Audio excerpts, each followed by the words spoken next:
ایک عیسائی مسلمان دونوں جھگڑا کر رہے ہیں، غوث اعظم گزر رہے ہیں، جھگڑا ہو رہا ہے. عیسائی مسلمان سے کہتا ہے ہمارے نبی عیسیٰ علیہ السلام نے مردے زندہ کیے، تمہارے نبی نے بھی کو کیا تو بتاؤ. مسلمان پڑھا ہوا نہیں تھا، حالانکہ نبی پاک نے بڑے مردے زندہ کیے، پڑھا نہیں تھا، بتا نہ سکا. غوث اعظم کے کان میں آواز گئی تو جا کے عیسائی کا بازو پکڑ کے جھنجھوڑا. فرمانے لگے کیا کہا تم نے؟ میرے مصطفیٰ نے مردہ زندہ کیا تو بتاؤں. فرمایا تو نبی پاک کی چھوڑ، میں غلاموں کا غلام ہوں، میں غلاموں کا غلام ہوں، مجھے بتا کون سا مردہ زندہ کرنا ہے. تو چھوڑ حضور کی بات نہ کر، میں غلاموں کا غلام ہوں، مجھے بتا کون سا مردہ زندہ کرنا ہے. پرانی قبر پہ لے گیا، کہنے لگا جی اگر نہ ہوا تو. غوث اعظم فرمانے لگے جو تو کہے گا وہ میں کروں گا. تو کہنے لگے اگر ہو گیا تو. تو غوث اعظم کہنے لگے نہ میرے خانقاہ پہ جھاڑو دینا، نہ میرے برتن مانجنا، نہ میرے گھر کا سودا لانا. اگر زندہ ہو گیا تو بس میرے نبی کا کلمہ پڑھ جانا، بس میرے رسول کا کلمہ پڑھ جانا. اللہ اکبر. اس نے جو سب سے پرانی قبر تھی نا، وہ کہتا ہے یہ ہمارے دادا نے بھی نہیں دیکھا تھا بندہ کون ہے. اس قبر پہ کھڑا ہو کہنے لگا اس کو زندہ کریں. تو غوث اعظم رضی اللہ تعالیٰ عنہ قبر کے سرانے کھڑے ہوئے تو دعا کرنے لگے، کہنے لگے مولا اپنے لیے نہیں تیرے رسول کے لیے. پھر فرمایا قم باذن اللہ، اٹھ اللہ کے حکم کے ساتھ. ایک عورت کلمہ پڑھتی ہوئی کھڑی ہو گئی اور کھڑی ہو کے اس نے پہلا جملہ کہا تو کمال کر دی. کہنے لگی میرے نصیب دیکھو، میں بنی اسرائیل کی تھی، عبد القادر تیرے صدقے جاؤں، تو نے مجھے کھڑا کیا ہے تو اللہ نے مجھے مصطفیٰ کا کلمہ پڑھنے کی توفیق دے دی. تیرے قربان جاؤں عبد القادر، تیری کیا بات ہے. اب وہ بندہ دوڑ دوڑ کے غوث اعظم کے قدموں میں آیا، فرمانے لگے نا کلمہ میرے مصطفیٰ کا پڑھنا ہے. آج نا کرامت کی بات آتی ہے تو بندے چھپنے لگ جاتے ہیں، کہتے ہیں نہیں نہیں یہ نہیں ہو سکتا.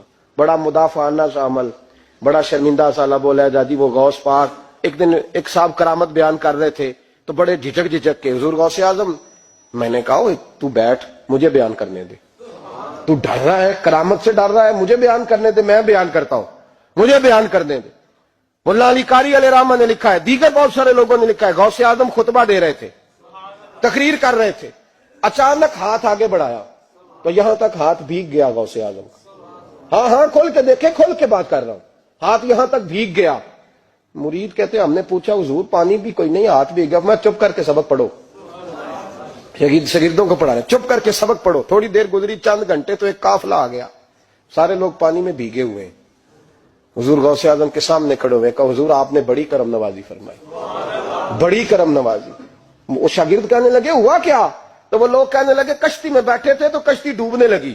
ہم نے کہا یا شیخ عبد القادر جیلانی، خدا کے فضل سے ہم پر ہے سایہ غوث اعظم کا، ہمیں دونوں جہاں میں ہے سہارا غوث اعظم کا. کہتے ہیں حضور غوث اعظم نے وہاں بیٹھے ہاتھ لگایا اور ڈوبتی کشتی کو باہر نکال لیا اور ڈرنے لگے. کہنے لگے جناب یہ کرامت لوگ نہیں مانیں گے. تو میں کہا جنہیں نہیں مننا نہ منے.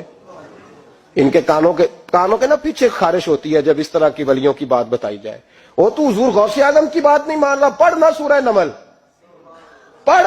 حضرت سیدنا سلیمان علیہ الصلوۃ والسلام اپنے محل میں بیٹھے دربار میں، فرمایا ملکہ بلقیس کا تخت چاہیے. تم قرآن نہیں پڑھتے؟ ملکہ بلقیس کا تخت چاہیے. تو ایک جن اٹھا، اس نے کہا دربار برخاست ہونے سے پہلے، دربار کے برخاست ہونے سے پہلے، بے شک آپ 5 منٹ میں برخاست کر دیں تخت آ جائے گا. ہزاروں میل دور تھا. پتہ نہیں کہاں قرآن پڑھتے ہو تم. بنی اسرائیل کے ولیوں کی کرامتیں مانتے اور نبی پاک کی امت کی باری آئے تو تمہیں خارش ہوتی ہے.